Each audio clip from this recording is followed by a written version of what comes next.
वीरपुर नाम का एक छोटा सा गांव था।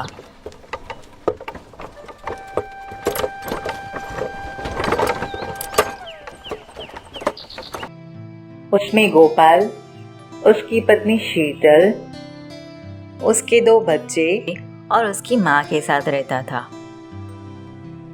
गोपाल को काम से ज्यादा उसकी नींद प्यारी थी। उसे सो रहना बहुत ही पसंद था और वो रोज देर तक सोता रहता था। अजी सुनते हो? और कितनी देर? बस थोड़ी देर और।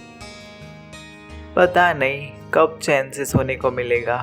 थोड़ी देर बाद गोपाल के दोस्त आ जाते हैं। अरे माँ जी, कहाँ है गोपाल? अभी तक सोया हुआ है? अरे बेटा, तू तो जानता है उसकी आदत, उसे सोने से फुर्सत कहाँ। तुम लोग जाओ खेत में, अभी मैं उसे भेजती हूँ। ठीक है माँ जी, जल्दी भेजेगा। ठीक है। गोपाल, कितनी देर? जल्दी से उठ जा अभी, चल देर हो रही है। पता नहीं कब चैन से सोने को मिलेगा। थोड़ी देर बाद गोपाल तैयार होके खेत में जाने के लिए निकलने ही वाला होता है। अजी सुनते हो? बिल्लू की किताब ले आएगा आते वक्त, वरना फिर वो स्कूल नहीं जाएगा।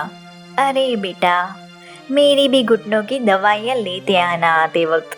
घुटनों में बहुत ही दर्द हो रहा है। ठीक है माँ, ले आऊंगा। पता नहीं कब तक ये जिम्मेदारियाँ निभानी है। मैं तो थक गया हूँ। कब चैन से सोने को मिलेगा? चलो फिलहाल तो खेत में जाके काम करते हैं। गोपाल खेत में थोड़ी देर काम करता है और दोपहर हो जाती है। दोपहर हो गई है, थोड़ी देर आराम कर लेता हूँ।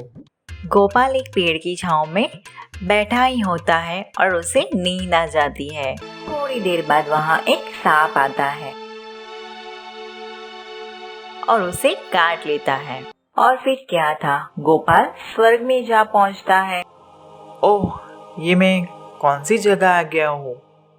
गोपाल, इन सीढ़ियों से चढ़कर ऊपर आ जाओ। गोपाल सीढ़ियों से चढ़ के ऊपर जाता है।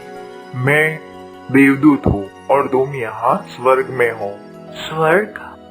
हाँ, स्वर्ग। क्या स्वर्ग? अब तो आराम ही आराम है। काश मैं यहाँ पहले आ गया होता। धरती पे कितना काम करना पड़ता था। आओ गोपाल, तुम्हें इस बिस्तर पे सोना है। हाँ, अब मैं चैन की नींद सोऊंगा। बिल्कुल, तुम्हें जो चाहिए वो इधर ही मंगवा लेना। तुम्हें बिस्तर से नीचे उतरने की बिल्कुल जरूरत नहीं है। गोपाल ने थोड़े दिन सारे मजे लिए। उसने अच्छे अच्छे पकवान खाए और खूब सोया। थोड़े दिन बाद वो सो सो के थक गया। उसे कुछ काम करना था। वो बिस्तर के नीचे उतरता, तब वहाँ देवदूत आ जाता। गोपाल, तुम ये क्या कर रहे हो? तुम्हें इधर सोने के लिए लाया गया है। मैं जो कुछ करना चाहता था वो सब करके देख लिया। अब तो मुझे नींद भी नहीं आती। क्या मुझे कुछ काम मिलेगा? माफ कीजिए, मैं आपको कोई काम नहीं दे सकता। यहाँ सिर्फ सोने के लिए लाया गया है आपको। क्या अजीब बात है। मैं इस जिंदगी से परेशान हो चुका हूँ। मैं इस तरह से अपना वक्त नहीं गुजार सकता। इससे अच्छा आप मुझे नरक में ही भेज दीजिए। आपको क्या लगता है आप कहाँ हैं? स्वर्ग में या नरक में? मैं कुछ समझा नहीं।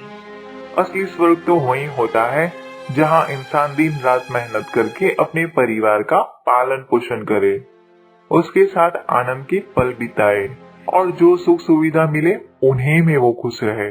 लेकिन आपने कभी ऐसा नहीं किया। आप तो हमेशा आराम करने की ही सोचते रहे। जब आप धरती पे थे तब आप आराम करना चाहते थे। अब आपको आराम मिल रहा है तो काम करना चाहते हैं। स्वर्ग के आनंद से उपटाने लगे हैं। शायद अब मुझे समझ आ गया। मनुष्य को काम के समय काम और आराम के समय आराम करना चाहिए। दोनों में से एक भी चीज ज्यादा हो जाए तो जीवन में निराशा आ जाती है। इतने में ही गोपाल की नींद खुल जाती है। शाम हो चुकी थी। अरे, मैं तो पृथ्वी पर हूँ। लगता है मैंने सपना देखा। मेरे जैसी आलसी व्यक्ति के लिए तो स्वर्ग भी नरक बन जाता है। ऐसा सोचकर गोपाल अपने बेटे की किताब और उसकी माँ की दवाइयाँ लेके घर निकलता है।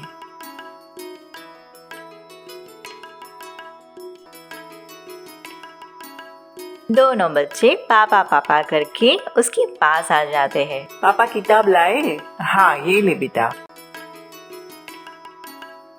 और ये लो माँ आपकी दवाइयाँ। और वो अब खुशी खुशी अपनी जिम्मेदारियां निभाने लगता है।